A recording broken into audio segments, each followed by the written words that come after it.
Hello everyone. इस video में मैं आप लोगों को डबल टैक्सेशन रिलीफ में टाइप्स ऑफ रिलीफ के बारे में बताऊंगी। ये इंट्रोडक्शन के बाद का पार्ट है, ठीक है। जिन लोगों ने इंट्रोडक्शन वीडियो नहीं देखा है आप लोग प्लीज जाके देख लीजिएगा, तो आप लोगों का बेसिक थोड़ा क्लियर हो जाएगा। अच्छा, तो स्टार्ट करते हैं टाइप्स ऑफ रिलीफ। देखिए, जैसे कि मैंने बोला था कि गवर्नमेंट जो है डबल टैक्सेशन को अवॉइड करने के लिए रिलीफ देते हैं, ठीक है, उनके रेसिडेंट्स को। तो अब हम लोग देखेंगे कि टाइप्स ऑफ रिलीफ होता कितने तरीके का है। टाइप्स ऑफ रिलीफ होता है दो तरीके का, एक होता है बाइलैटरल रिलीफ, एक होता है यूनिलैटरल रिलीफ। सबसे पहले हम लोग बाइलैटरल रिलीफ समझेंगे। बाइलैटरल रिलीफ में क्या होता है कि इंडियन गवर्नमेंट दूसरे देशों के गवर्नमेंट के साथ एग्रीमेंट करते हैं for providing relief to the SSC, ठीक है। उसको ऐसे रिलीफ को जहां पे जो रिलीफ दोनों देशों के गवर्नमेंट एक दूसरे के साथ एग्रीमेंट करके एसएससी को देते हैं, उस रिलीफ को बाइलैटरल रिलीफ बोला जाता है, ठीक है। अच्छा, तो क्या बोल रहा है बाइलैटरल रिलीफ के बारे में। Under this method, the governments of two countries can enter into an agreement to provide relief against double taxation by mutually working out the basis on which the relief is to be granted.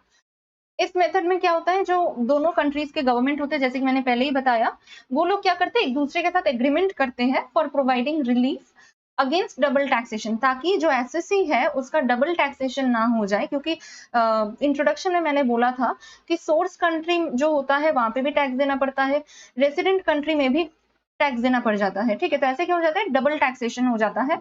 और हमारे tax में हमेशा double taxation relief दिया जाता है, ठीक है ना। तो डबल टैक्सेशन रिलीफ देने के लिए जब दोनों देशों के कंट्रीज एक दूसरे के साथ एग्रीमेंट करते हैं तो वैसे रिलीफ को बाइलैटरल रिलीफ बोला जाता है। समझ आया। अच्छा, और इंडिया ने 100 से ज्यादा कंट्रीज के साथ ऐसा एग्रीमेंट किया है, ये यहाँ पे लिखा हुआ भी है कि India has entered into agreements for relief against और avoidance of double taxation with more than 100 countries which include Sri Lanka, Switzerland, Sweden, Denmark, Japan, federal republic of Germany, Greece etcetera, ठीक है। तो बाइलैटरल रिलीफ का मतलब क्या है, जब दोनों देशों के गवर्नमेंट एक दूसरे के साथ एग्रीमेंट करते हैं for providing relief to the SSC against double taxation, उसको हम लोग बाइलैटरल रिलीफ बोलते हैं। अच्छा, बाइलैटरल रिलीफ के दो मेथड्स होते हैं, एक होता है एग्जेम्पशन मेथड, एक होता है टैक्स क्रेडिट मेथड। तो अब हम लोग इन दोनों मेथड्स को समझते हैं।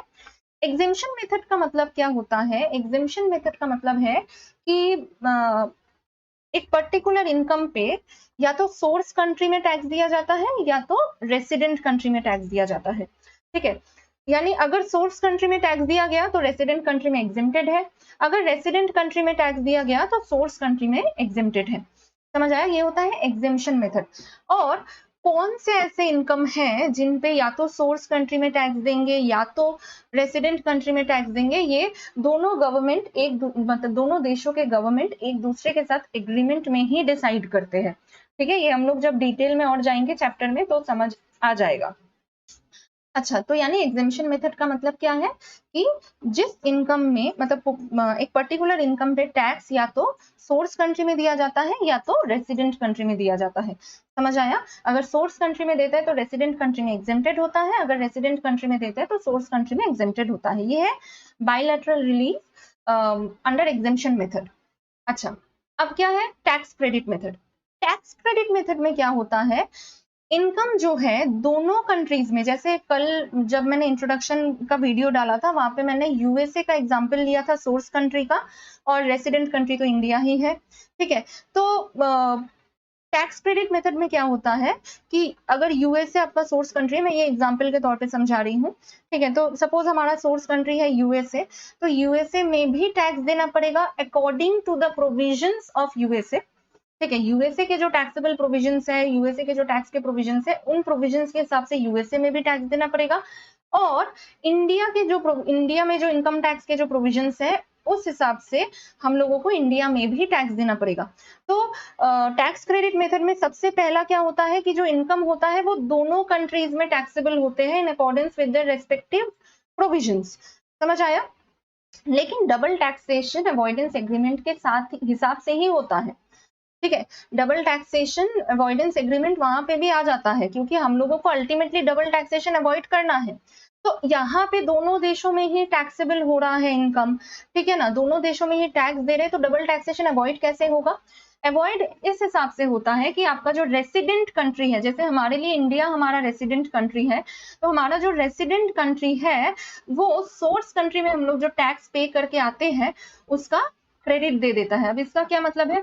सपोज कि सोर्स कंट्री में आपने टैक्स पे किया है 50 रुपीज और इंडिया में आपको टैक्स पे करना पड़ रहा है 100 रुपीज, ठीक है, ये टैक्स क्रेडिट मेथड के हिसाब से है, ठीक है, दोनों कंट्रीज में in accordance with their respective tax laws हम लोग टैक्स पे कर रहे हैं, ठीक है ना, ये रेसिडेंट कंट्री का है और ये जो है ये हमारे सोर्स कंट्री का है, ठीक है ना, तो सॉरी मैंने गलत बोल दिया, एक्सट्रीमली सॉरी, ये सोर्स कंट्री का है और ये जो है रेसिडेंट कंट्री का है, ठीक है।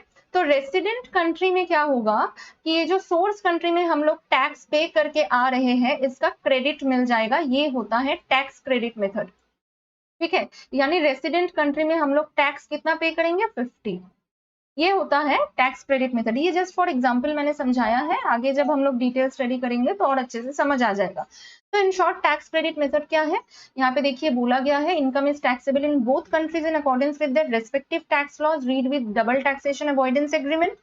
इनकम जो है दोनों कंट्रीज में ही टैक्सेबल होता है, सोर्स कंट्री में भी रेसिडेंट कंट्री में भी, ठीक है। और जो द कंट्री ऑफ रेसिडेंस होता है ऑफ द टैक्स पेयर, तो क्या बोला, the country of residence of the tax payer however allows in credit for the tax charged there on in the country of source.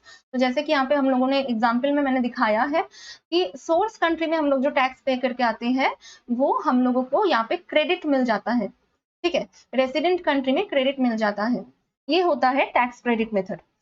तो यहाँ पे bilateral relief खत्म होता है। मैं एक बार फिर से नटशेल में बता दूं कि ये होता क्या है, जब दोनों देशों के गवर्नमेंट एक दूसरे के साथ एग्रीमेंट करते हैं to provide relief against double taxation, ठीक है, उसको बाइलेटरल रिलीफ बोला जाता है, समझ आया। और बाइलेटरल रिलीफ में क्या होता है, मतलब दोनों मेथड से हम लोग बाइलेटरल रिलीफ प्रोवाइड कर सकते हैं, मतलब सॉरी बाइलेटरल रिलीफ जो है वो दोनों मेथड से दिया जाता है, या तो एग्जेम्पशन या तो टैक्स क्रेडिट।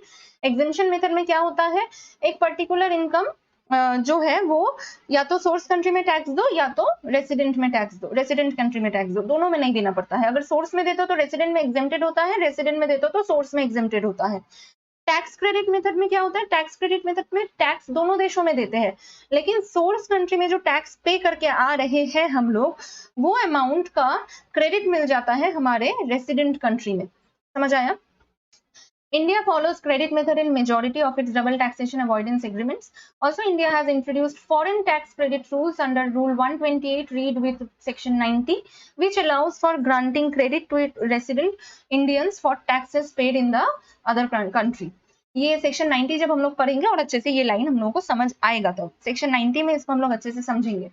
नेक्स्ट क्या है, यूनिलैटरल रिलीफ। यूनिलैटरल रिलीफ में क्या होता है, यहाँ पे ना दोनों देशों के कंट्रीज एक दूसरे के साथ एग्रीमेंट में नहीं आते हैं, ठीक है, रिलीफ देने के लिए।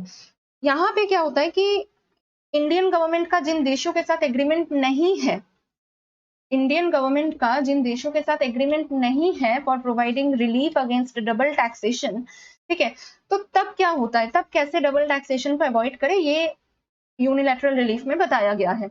क्या बोल रहा है, this method provides for double taxation relief unilaterally by a country to its resident for the taxes paid in the other country, even where no double taxation avoidance agreement has been entered into with that country.